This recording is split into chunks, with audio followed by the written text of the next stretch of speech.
Pembacaan keputusan Kapolda Aceh. Kepolisian Negara Republik Indonesia Daerah Aceh. Keputusan Kepala Kepolisian Daerah Aceh Nomor Kep 175 5 Romawi 2021 tanggal 31 Mei 2021 tentang pemberhentian dan pengangkatan dalam jabatan Polri di lingkungan Polda Aceh.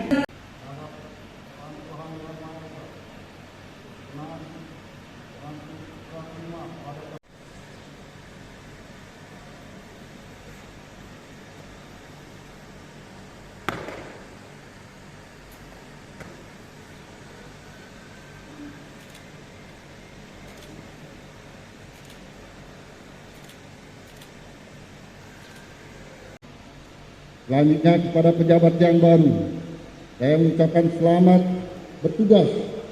Kepercayaan yang diberikan kepada saudara hendaknya dapat dilaksanakan dengan sebaik-baiknya.